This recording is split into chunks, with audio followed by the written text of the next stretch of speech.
Hello, everyone. I'm Oscar Loinaz, the host for Campus Conversations, the podcast that is all about MDC Padron Campus. Today, we have the honor of having two representatives, the advisor and the president of Phi Theta Kappa, which I will let them describe it a little bit more, but PTK is one of the most amazing organizations for a number of reasons, and I'm going to let them get a little bit into it.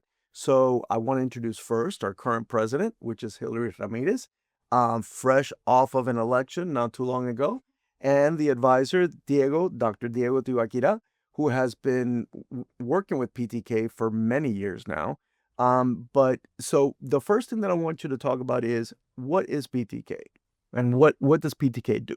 So PTK is the largest honor society for the two-year college, for community colleges. It's been on since 1918.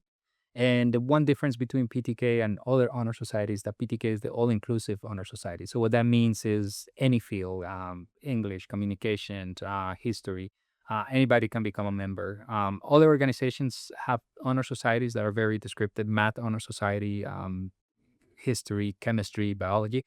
But PTK, anybody can become a member. They meet the minimum requirements of the GPA, at least 6 to 12 college credits completed, and that's it. And then they can become a member and they start participating in the organization.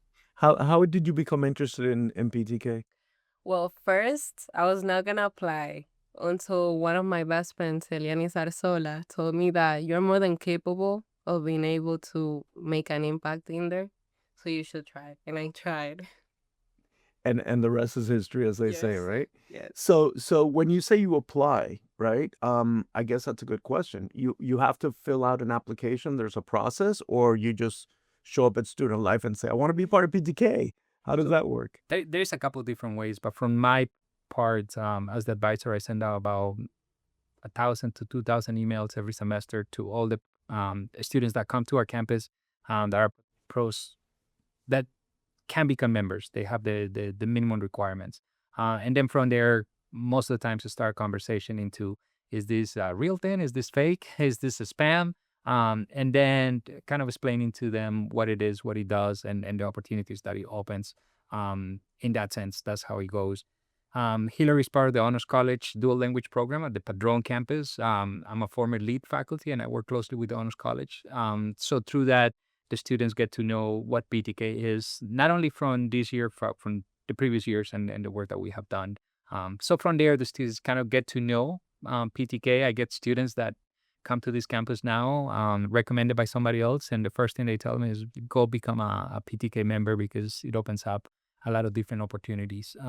So that's the Honors College. And the non-Honors College students, reaching out to the students with the high GPA, the high achieving students, even the transient students, the older students, the ones that come in to just take classes. And PTK can still be a place where they can apply and be able to be recognized as honor students and apply for scholarships and do other things. So, Madam President, you actually brought up something very interesting, which is that your friend said that you were more than capable, right? And I think that a lot of people join organizations and then they're very passive members. They joined and then they don't really do a lot, right? So my question to you is, what have you done since you became a member of PTK, and what has been the most impacting for you? Okay, so before I came to college, I was not a very active student. So being part of PTK made me see what I could do outside of the study. The classroom. Yes, and PTK offered me the option of making that impact with my community and feeling the passion of. Yeah. No, and I know you're very active on the campus. Recently, we had the Student Life Awards where you were recognized, if I recall correctly. And so I think that that's really important because you are making a difference, not just on the campus, but on the community as well, right? Also, there's a national conference for PTK, right? What goes on in that conference, and how is that of benefit to the students? Well, they give educational forums, which is where you go to these little classrooms and they teach you how to be a leader, how to engage students who don't feel that feeling of putting their work. They also make little fun stage performances where they explain about PTK, we actually had the opportunity to meet the CEO of Phi Theta Kappa, Dr. Lim. And yeah, you can meet chapters from all around the world. Mm-hmm. Yeah. Yeah, because it is a worldwide organization. It's not just in the United States. So one of the things that we haven't talked about yet, and this podcast is not very long, so we have to cram a lot of information in, is scholarships. PTK really offers a lot of opportunities for scholarships, which is amazing, right? So can Dr. Tibaquira, can you share a little bit about what are some of the scholarships that are available and how students at the Padrón campus have benefited from that? Yes, so scholarships is one of the main things that we work on. And there are two different ones. There are the PTK direct scholarships. PTK offers an array of scholarships, and I'll talk a little more about that. And then there are the scholarships that are by campus and university. Boston U offers very generous half off in tuition, or a half tuition for any member that applies and gets it. FSU gives out $5,000 or $6,000. FIU gives $2,000. So becoming a member has a big meaning in the scholarships, depending on the institution that the students go to. So that's one. The other one is the PTK scholarships, from All USA to Leaders of Promise. And even though Jack and Cook is not directly affiliated with PTK, being a PTK member does give an advantage to students.